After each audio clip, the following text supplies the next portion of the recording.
All right, ladies and gentlemen, here we are. We are live with the Provoke Coach podcast. I appreciate everybody tuning in. And tonight I have a very special guest.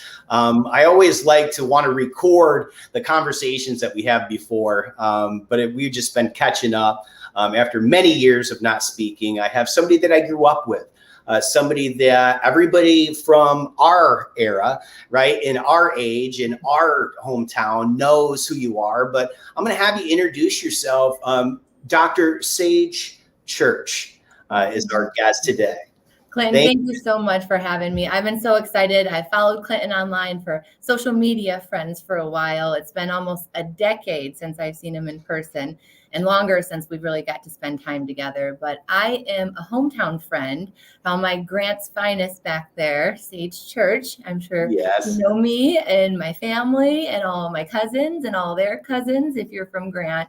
But I'm so excited to be here. When this opportunity came up, I jumped on it. I've seen some of my mentors and idols on here. So I was telling Clinton, I have a little bit of imposter syndrome being on here.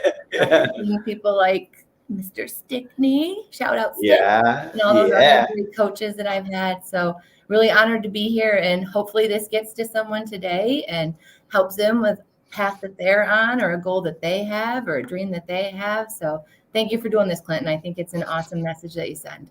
Yeah, heck yeah. Really it is an honor having you on. I know, all of us, where we come from in Grant, Michigan, we're all very proud of you, Sage. I mean, it's so amazing that I was talking to you about my wife the other day. So we always have this conversation and she helps me with conversations, right? With my guest is she asks because she doesn't know anybody that I bring on. So she's, well, what happened here? What happened here? And all I can remember, besides you and I meeting in the hospital, right, in Detroit, Michigan, of all places, right, where we kind of connected and reconnected, is, it's always fantastic. But I just have this freeze frame of a younger Sage in my brain, in my mind, because there were so many years that I knew you at one age, and then I went away to college. I went away with my life, the whole 9 yards, and you were still kind of freeze framed as, a young adult, a very young adult coming in. So we're all very, very proud of you.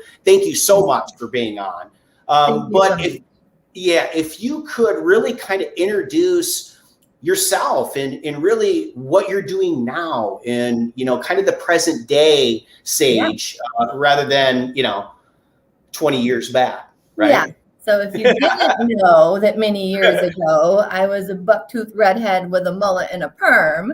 I've been pretty successful now. I'm super proud of where I'm at. I am a pediatrician at a major hospital in Detroit. We are a national branch, though, with a very great mission and value-based program. I love my hospital system that I've been with, and I've been there for 10 years now. I was 6 years their associate program director, which was a really cool role because it allowed me to teach new doctors and doctors in training and medical students. And I really think in medicine and anything in life, if you can teach it, you know it. So to be able to continue to teach is a great way to keep yourself really sharp with your tools and educated on material.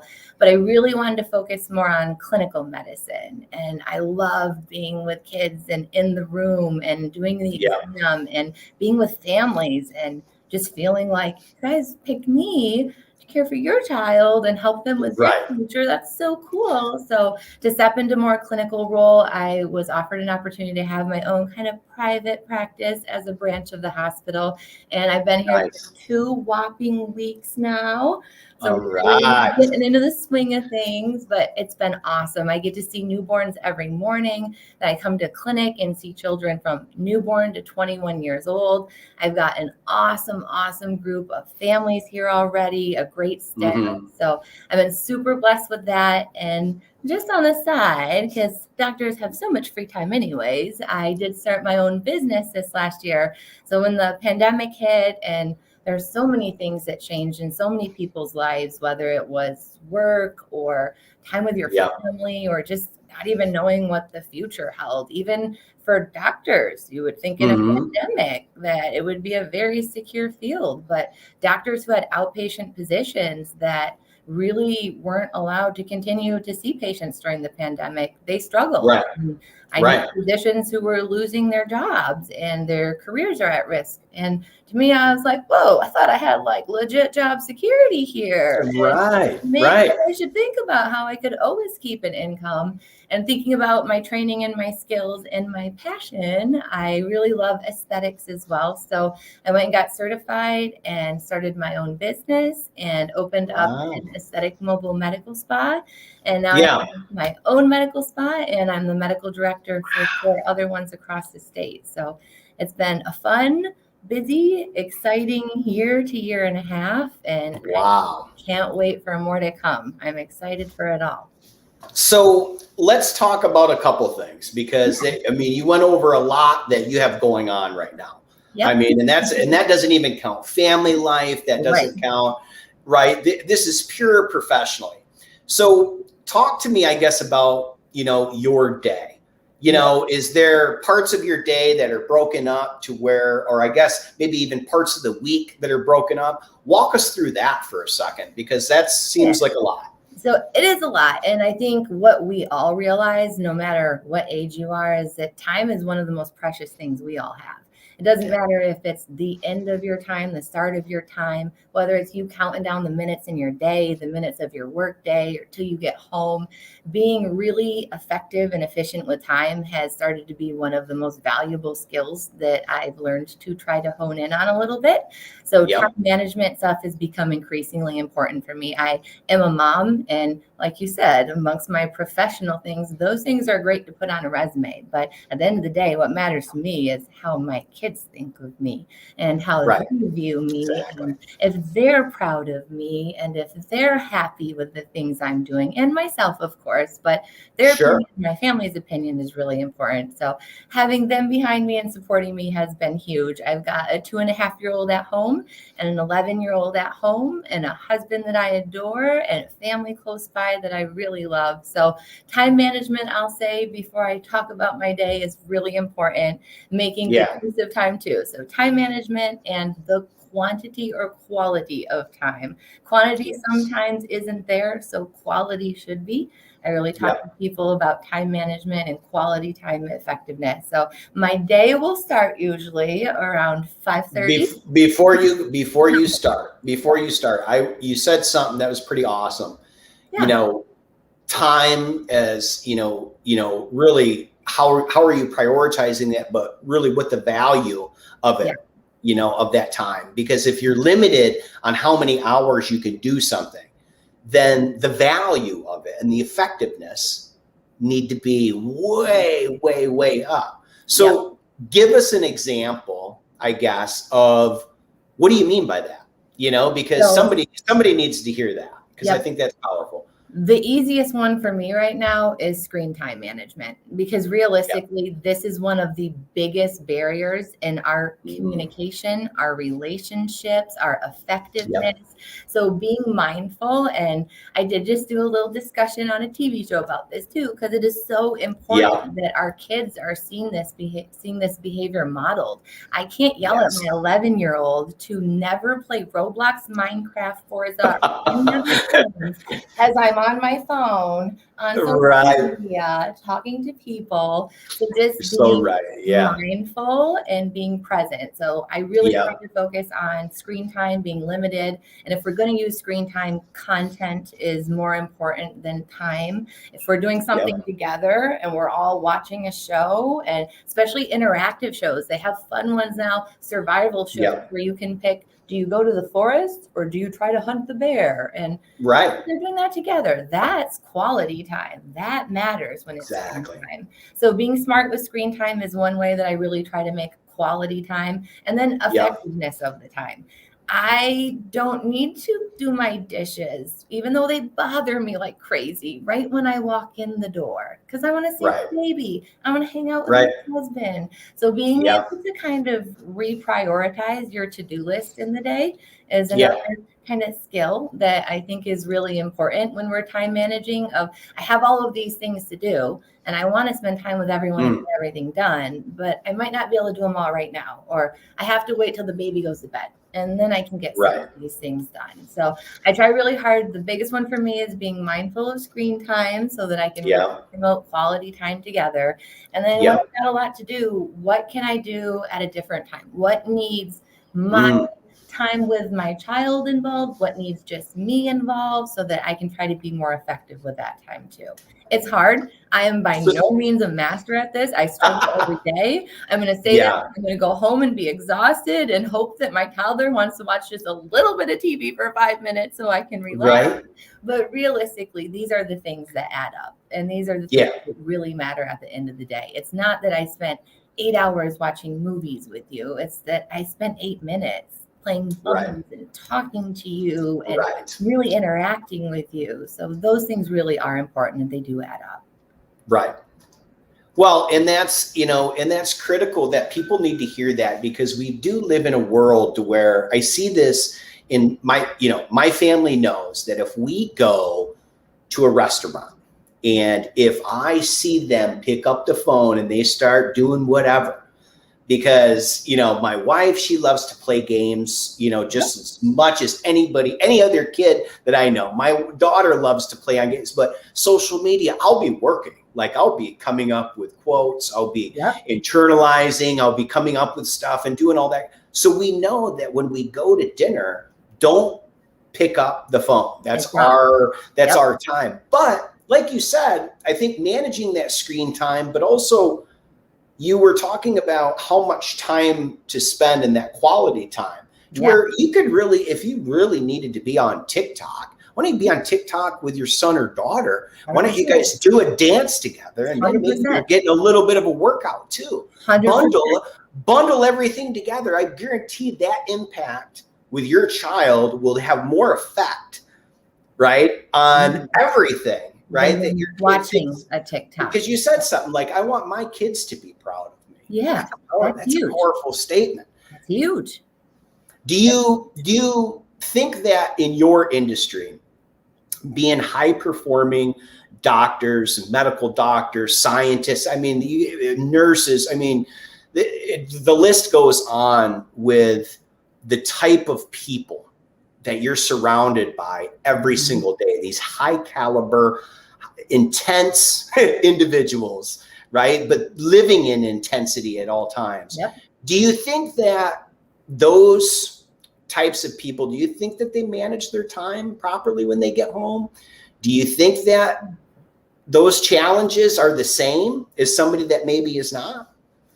I think that is a fair question. And I think that's more based on that person necessarily than their profession. Yeah. But in general, I would say I'm with a bunch of type A, hardworking, overachieving, expecting more from themselves than anybody does expect group of people. So I do think that these are people who push and strive and thrive. I think it's very hard in today's society not to have some comparison or competition or awareness of what somebody's doing and somebody else is doing. But it's also important to think at the end of the day, it's you versus you.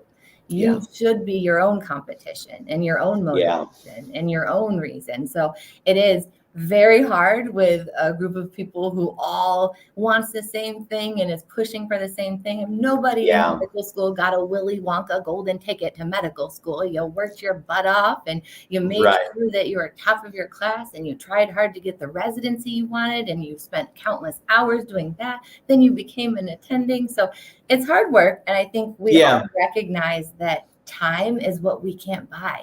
Time is what we can't get more of. And the pandemic, I would say, when we saw poor outcomes and increased rates of sad things that you being overwhelmed with in a medical setting, for sure. Did that bring an awareness to our time and time management? Hell yes. I know a lot of my friends who were overworked, ridiculous hours, could not even have time to come home with their afraid to come home to their family for times. Don't want to bring anything home to their family. So we're staying at the hospital. So definitely brings an awareness to what you're doing with your free time, if you get free time. And I'm sure you do make the best of it. So I really hope that my kids see that I try to do that. And I hope that they continue to model that too. But Fingers Yeah. crossed. Well, that's a powerful statement, though, because they're, regardless of the situation that you're in, it's, you're always going to be surrounded by like-minded individuals in whatever career path that you're in that are all trying to do the same thing, striving, making money, giving back to the cause, whatever it is. I mean, even nonprofits as well. Yep. So, but shutting that off when you walk in the door, as a parent, right? And really going through, how do I prioritize? Because I think you're right. You come home, you see dishes, in the sink or stuff out of place, it can be distracting to where it's easy to do that stuff, really, right? It is. It's not easy always to communicate with your significant other or your loved ones and to do it properly. It's easy to say hello, hey, how was your day? But really engage and really do that. So how do you do that? Because you have, 2 kids, different ages, totally different ages. Big age gap. Right? Whole decade almost. I know you work a lot of hours. I know you run another business, which we'll get into in just a few. Talk to us a little bit about, that part of your life, motherhood, how do you do that? Yes. So that's my hardest job. The most challenging, the most unpredictable, the most exhausting sometimes, honestly, not necessarily even just the amount of time, but the things that I worry about or that I think about or that I try to coordinate or plan for my children, that it gives me a great appreciation in my day job, what other parents experience and feel. I know, right? I feel extremely relatable to them when they come in stressed because the daycare closed and what are they going to do? They've got to work. I'm like, girl, I hear you. So it's to be able to relate to that. I think one of the important things that I focus on is that they are my priority. This comes first. Like, you will always come first. You are always the first thing I think about. You're always the last thing I think about before I go to bed in the middle of the day. Thinking about my toddler. I love getting on and looking at his preschool pictures when he's in school. My oldest son is getting old enough to have his own phone. Oh, it's breaking my heart that he's getting up that age, so I can't wait to get little messages from him. So being able to put relationships as a priority. I really think, like, one thing I talk about in my clinic a lot is being healthy is not just what we eat or if we're exercising. It's healthy relationships. Oh, yes. Healthy thoughts and healthy planning and surrounding ourselves with healthy individuals that promote healthy lifestyles for us. So healthy comes in a lot of form. And for medical professional, healthy is something we talk about a lot, but I like to think about it in other ways than food and diet and exercise. And relationships being healthy are so important. Making time for each other, making time to promote healthy, and even modeling that. When your kids see you and your wife, for you, when your daughter, I'm sure, watches you and your wife playing Uno and getting older, even if you think that's so lame, after a couple of games and a reverse draw 4 and somebody's really heated, now she's interested. And I want to play this game too. So just modeling that behavior and being mindful. As a parent, you've always got someone watching you. And you set an example and you lead an example now might determine your child's relationship status in the future and how they interact with their spouse or their significant other. Well, it's their inner voice, right? Like the parent is the inner voice. When they start to get into things like elementary school and middle school, they have other voices that start, the teachers and the principals and things of authority and their coaches, obviously, as a huge example, you start to become that inner voice. Why not have a really super good inner voice? Exactly. Why not have a communication that is loving, that, and it's hard. Look, it's not easy. Nobody's perfect. We all, get heated. We all get excited, especially when you have like a replica of you that it's almost like you're fighting your evil twin sometimes. Our parents warned us. That they did. Well, that's, that's awesome that you said that, because I think people need to hear that it's not always easy, but you're right. It is a priority. It's like when we used to tell people, when you walk in through those doors, your home life stays there. We didn't want people to bring their problems into the business world. And, but it's the same at home. When you reach the home, when you reach that doorstep, it's like, okay, it's time to shut it off, and it's time to turn on a brand new person that comes in, because, nobody likes people coming home being a bully. I've been on the other side of that, right? To where, you come home and you're pissed off at the world, like we've all had those days. We do.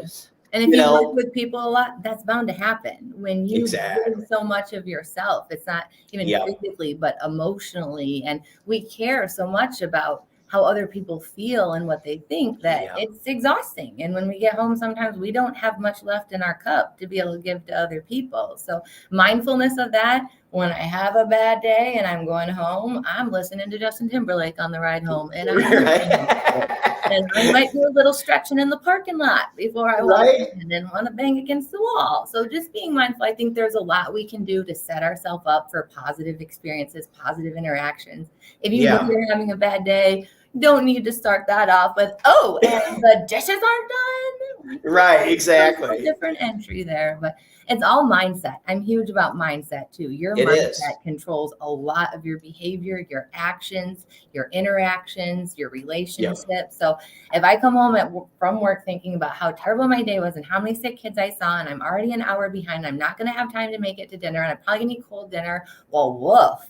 That's not going to start a day off right for anyone, but saying, you know what, could be worse. At least I got a dinner. Make it home tonight. Get to see my kids. So and sharing that gratitude, because it has to be for a person in your position. Okay, usually people are coming to see you because they have a problem, right? Or there's an issue, or there's something that's pretty serious. And a lot of people in your profession, in a lot of things horrific, a lot of things that people can't take, a lot of, very, very difficult situations. It's got to be draining in a sense. And it's got to be very, very hard for you to walk back into your home knowing what you've seen, or the agony, right, of defeat that's really sucked the human out of you, and be able to walk in and, like Mary Poppins showed up and a spoonful of sugar, right? Helps the medicine go down.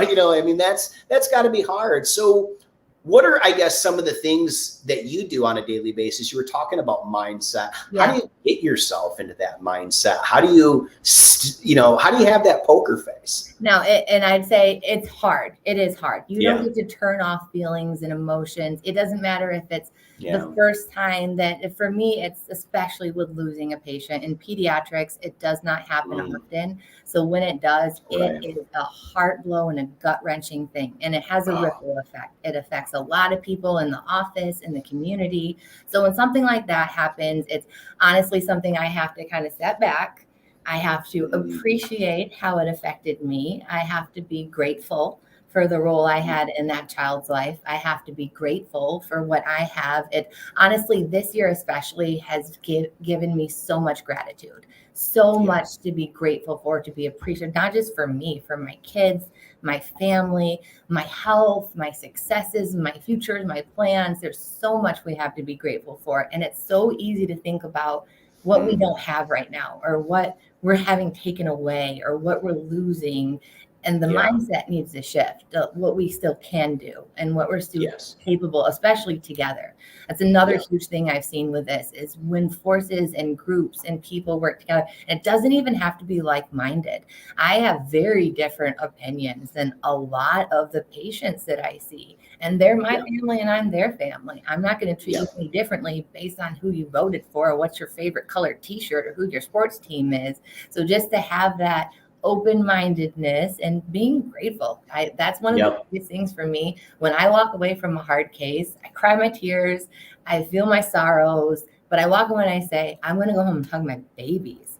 I'm going to go home and be so appreciative for what I have, and not take for granted any of the days that I've got. Live each day like I truly do have an opportunity to live it like it's last, and say the things that I don't want to go without saying, the I love yous and the thank yous, and I'm going to do this without you. So I'm definitely kind of Mary Poppins sometimes, where I just do my tears and I say, okay, I got it out. And Right. what are we going to have for dinner? And Right. just switch. But it's not because I'm not feeling those things. I cope differently. I Yeah. want people to see too that you can heal and be happy. You can go through grief and be sad and still smile and have positive influences on people, even at really sad and difficult times. So Yeah.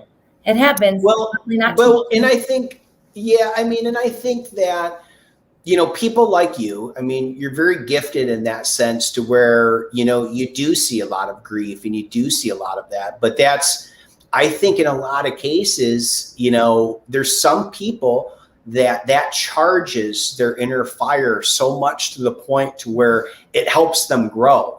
And I think that, you know, I mean, it really stimulates. I know for myself, I've gotten, you know, beat to the ground, metaphorically speaking, and even, you know, in some cases, you know, physically speaking, get beat up in life.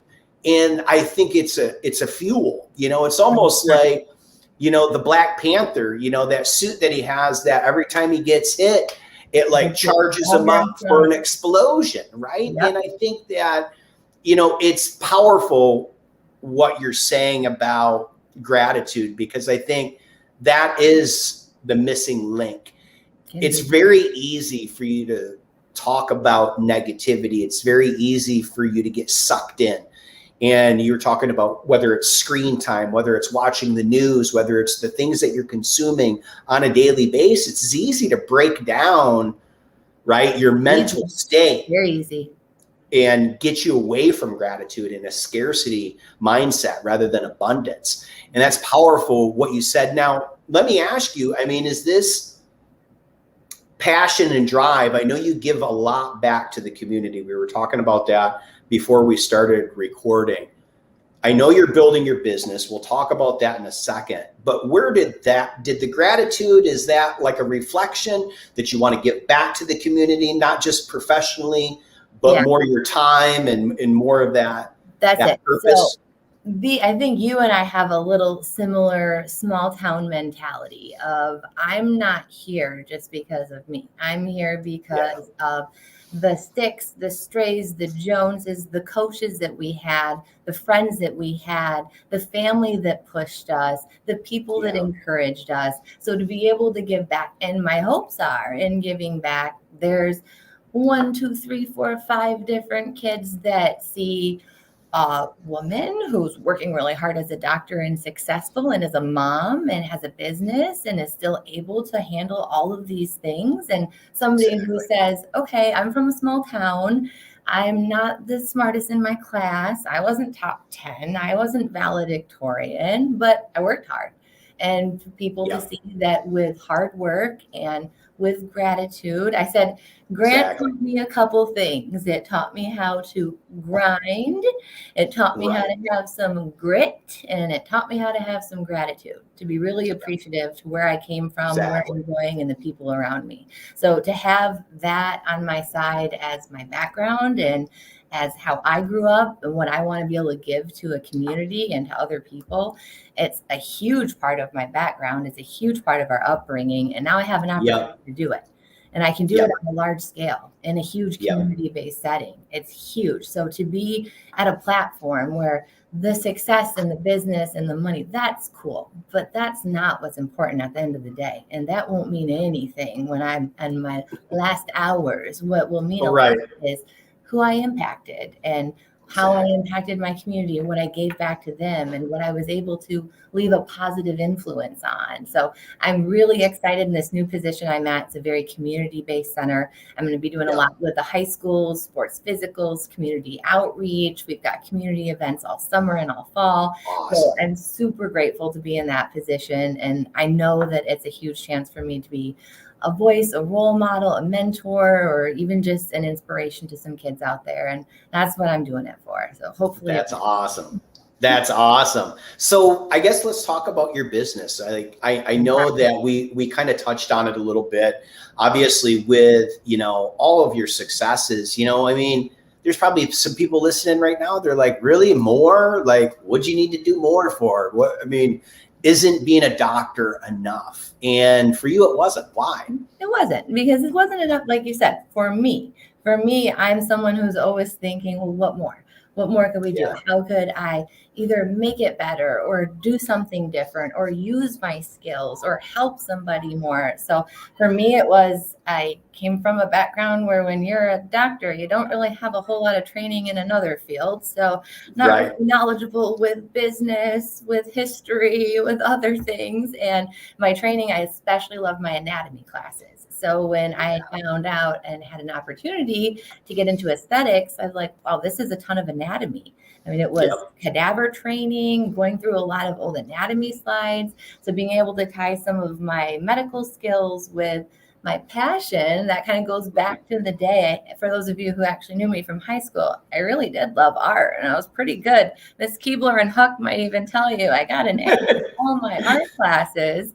So later in life, when I was thinking, wow, I could use my eye for art with my skills in anatomy, and this has Yep. ended so perfectly. This has been such a fun gig. I started it November of last year, so I'm still in my first year, my infancy of my beauty empire, but Right. it's so fun. And I think for me, the most important thing that I see from this is not like the beauty side of women getting Botox and the vanity of it, but like the confidence and the self-image and Mm. women who it just gives them something that they feel good about. And in the middle of the pandemic, especially when we've had very little to feel good or great about, it's been Right. nice to boost some confidence and help some of the mommies who trust me with their babies even to Right. involved on the other side, but really to give back. I've had an awesome team. I've got 4 nurse injectors that work with me that are amazing. I couldn't do it without them. They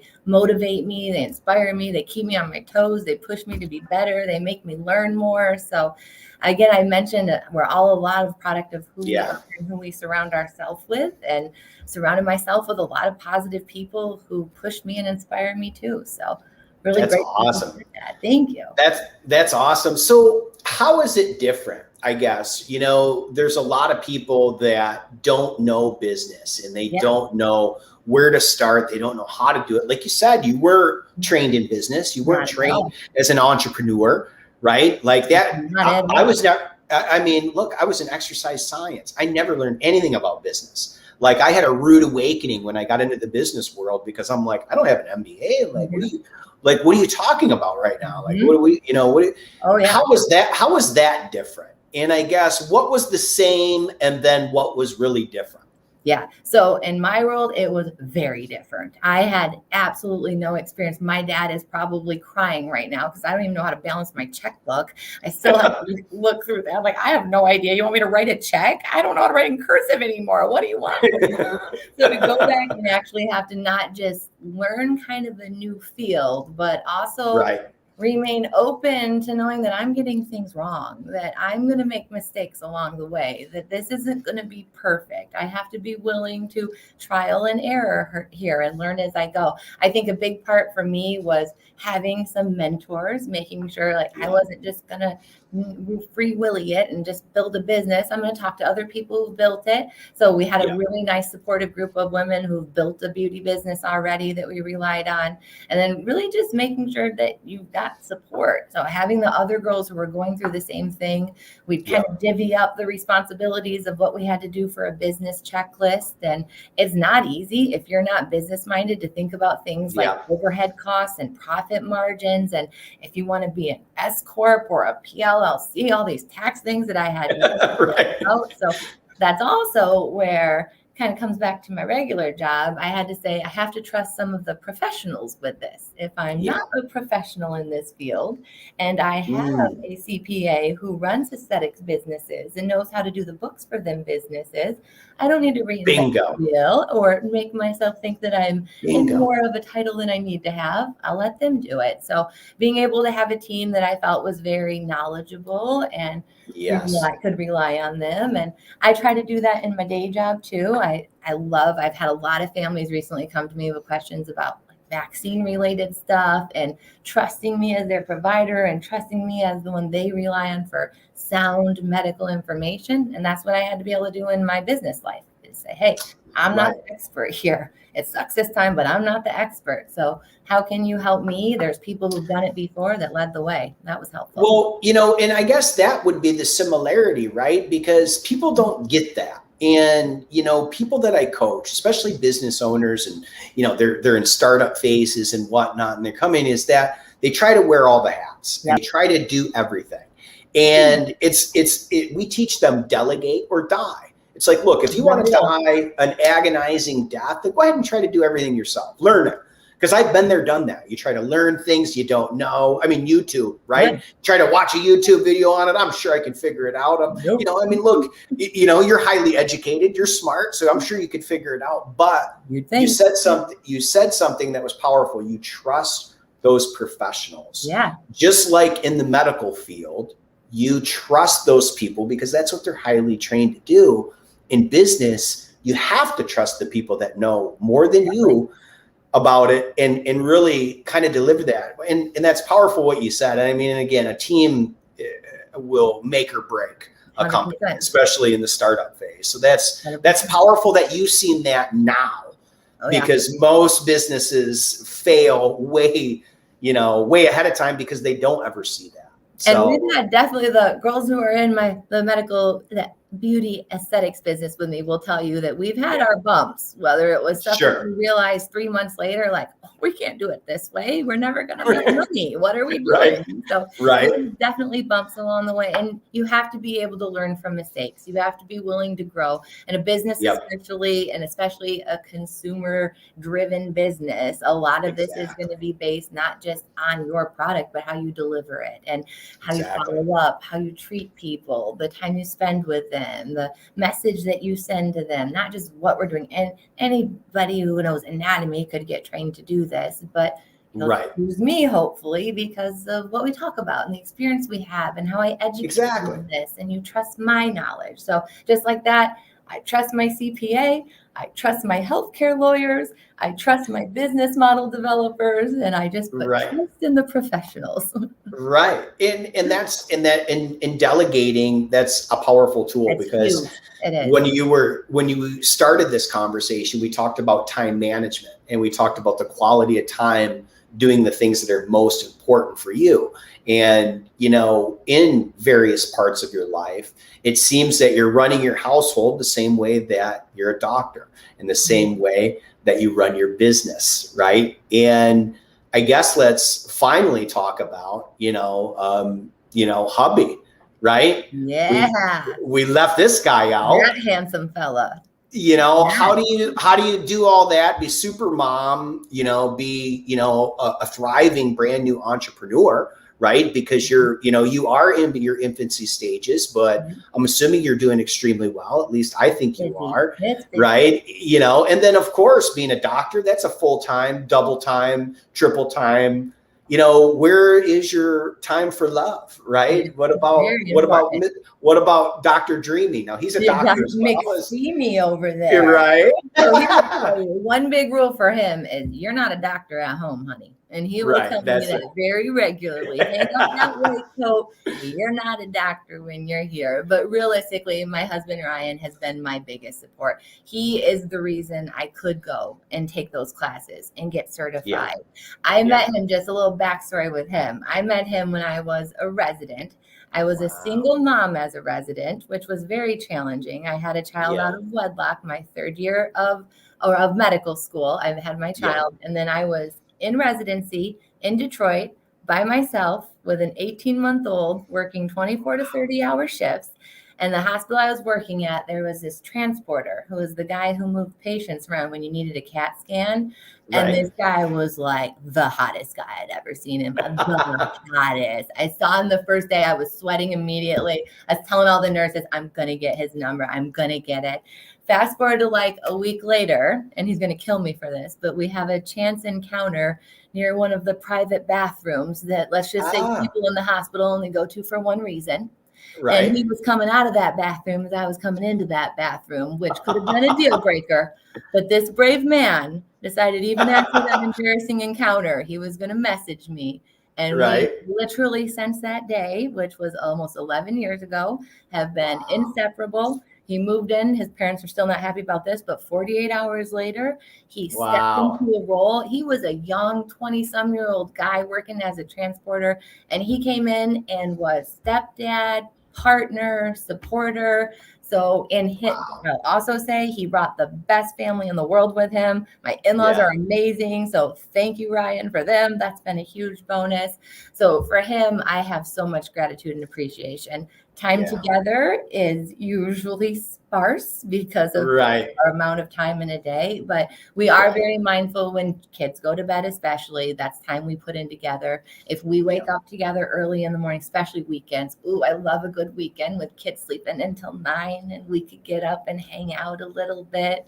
But mindfulness of activities, he's an athletic guy. He likes to play sports, so he'll let me sometimes golf with him, even though barely hit it at these things. So we try to do physical activities together because we're both pretty physical people. We have conveniently a very close inner group of friends. My best friend is married to his best friend. Wow. And a little fairy tale romance. So it's really nice that we can usually get together, and we love hanging out with friends in groups. But again, this is a time where it's a priority. You make if you want to have a very strong, solid relationship. And the thing you got to think about for your kids is that's what they see and are going to model too. Exactly. So if they have two parents that never talk, never spend time together, never communicate, never interact, what should we expect from them in their relationships going forward too? So role modeling, some of that's important, but when we have time together, we make good use of our time too.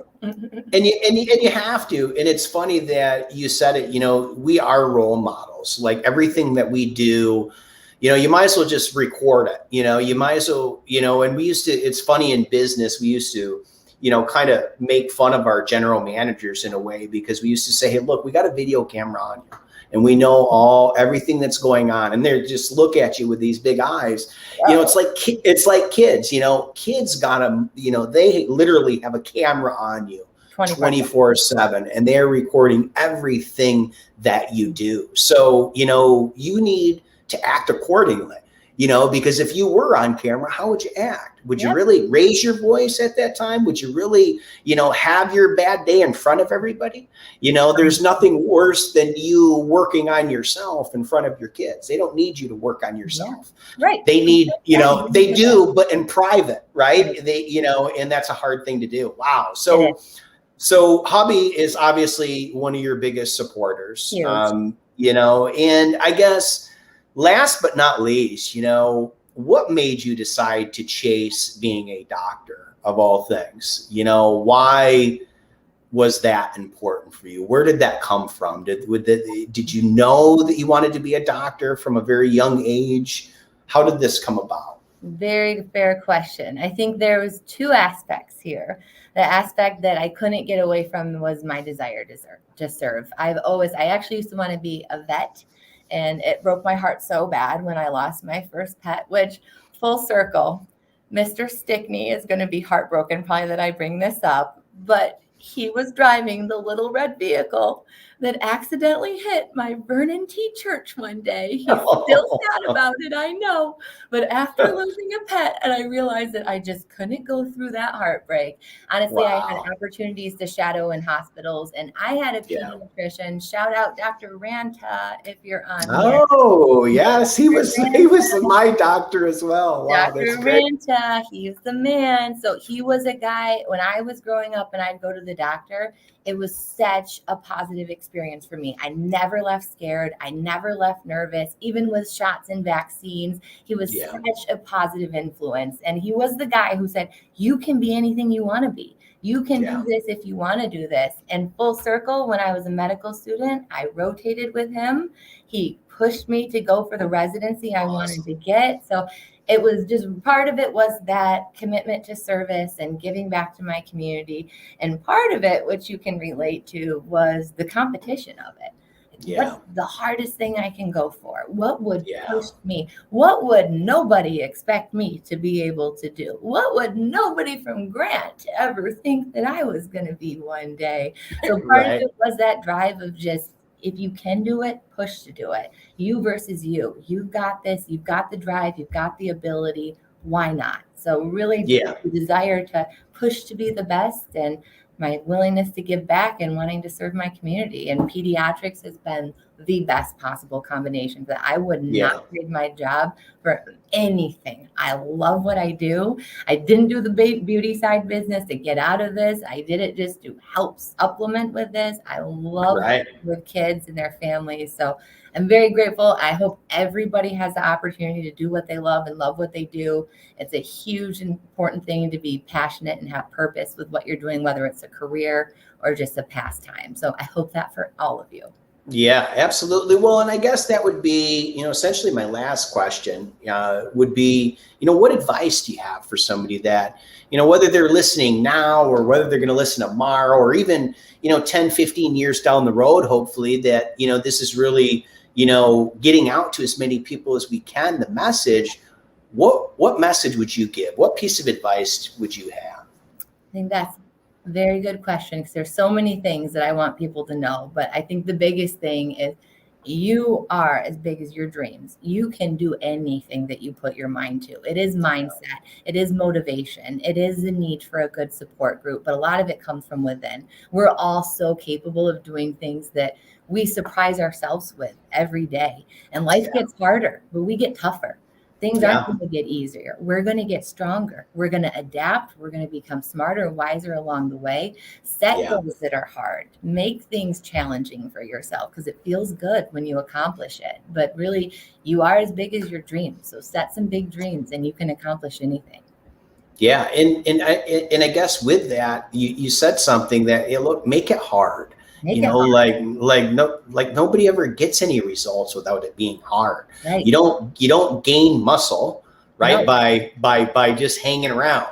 You don't get athletically better. You don't get mentally better. If things are always going right, how do you know what pain even feels like? Right. And we never grow in comfort. We only grow in discomfort. Agreed. Wow. Like I could probably talk to you for another hour. You're so inspiring. Thank you so much. I know a lot of people are commenting. A lot of people are going to watch this now, and thank you so much for being on our show. And we're going to get this downloaded. It's going to be available probably as early as tomorrow. On all the iTunes and Spotify and wherever anybody watches. So if they don't want to watch, if they are driving down the road, if they are doing other things, working out. I know I like to listen to podcasts when I'm working out, when I'm, out jogging and doing things, to kind of multitask. Yeah. Like that. Sage, where can they find you? I know you're on Instagram, you're on Facebook, LinkedIn.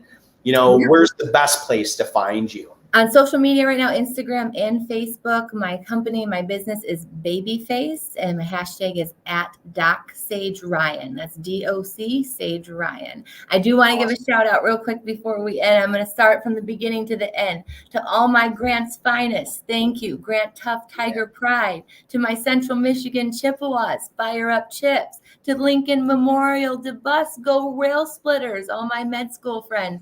And Ascension St. John, we are Ascension. Proud of all of you guys. Honestly, I would not be here without every single one of you from my past pushing me, encouraging me, supporting me. I hope I can do that for some of you someday, or maybe I already have. So thank you if I have. And thank you, Clinton. It's been awesome to be able to share this experience. I really appreciate it. Absolutely. And everybody, look, if you're watching or if you're listening and you like this, look, leave a review. Yeah. Share this, post this. The idea of the Provoke Coach podcast is really to provoke positive change in somebody. Somebody will hear this message and somebody will take action. And that's really the idea of why I have high peak performance people on our podcast. So thank you so much, Sage. Hang around for a second. Everybody else, thank you so much for listening, and we will talk to you soon. Bye, everyone.